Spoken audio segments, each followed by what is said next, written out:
John, thank you. Here's a heartbreaking statistic to think about. We tout ourselves as the richest country in the world. The number of Americans receiving food stamps is projected to reach 28 million this year.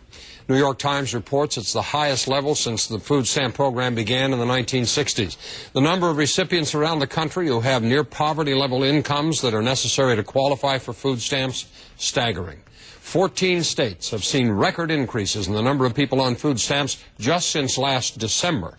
Among them, Michigan, where it's 1 in 8, West Virginia, 1 in 6, Ohio, 1 in 10. Of the 50 states, 40 saw their numbers rise, with several of them actually seeing increases of 10% or more. While the federal government is busy bailing out failing investment banks like Bear Stearns, an estimated 2 million people are looking at the possible loss of their homes through foreclosure. Last month, the U.S. economy actually lost 63,000 jobs, while the cost of food's expected to continue to go up 4% more this year. Average cost of a gallon of gasoline now $3.29, almost $1 more than it was a year ago, with experts predicting $4 a gallon for gasoline this spring.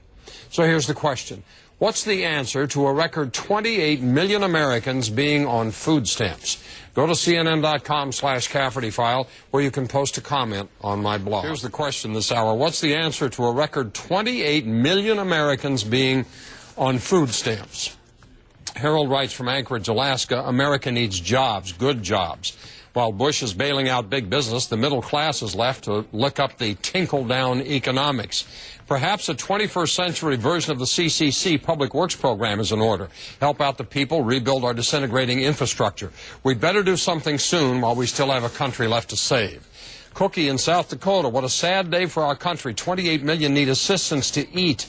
We need to bring our troops home, stop illegal immigration, and stop all aid to all countries and take care of our own people. Bring back our jobs, no buying anything from China. Add tariffs to all products made elsewhere that are brought into this country. That would be a good start. Everybody needs to buy American products to bring more jobs to our people. Bob writes, how about more manufacturing jobs? I lost my job last year because we could no longer compete against offshore production and the lower wages or lower prices they offer. In my job search, I have seen a significant amount of age discrimination. Being over 50 and unemployed is a scary place to be. Jack writes, the first question I would ask is how many of those 28 million are in this country illegally? They must go. And David says, simple, quit spending millions and billions in Iraq, bring your troops home to help rebuild your failing infrastructure, have your brave men and women in uniform spend their well-earned money in their home state and their home country. The 28 million, by the way, John, is an estimate of how many will be on food stamps by the end of this calendar year, 2008. Both stunning and sad. Yeah, it really is.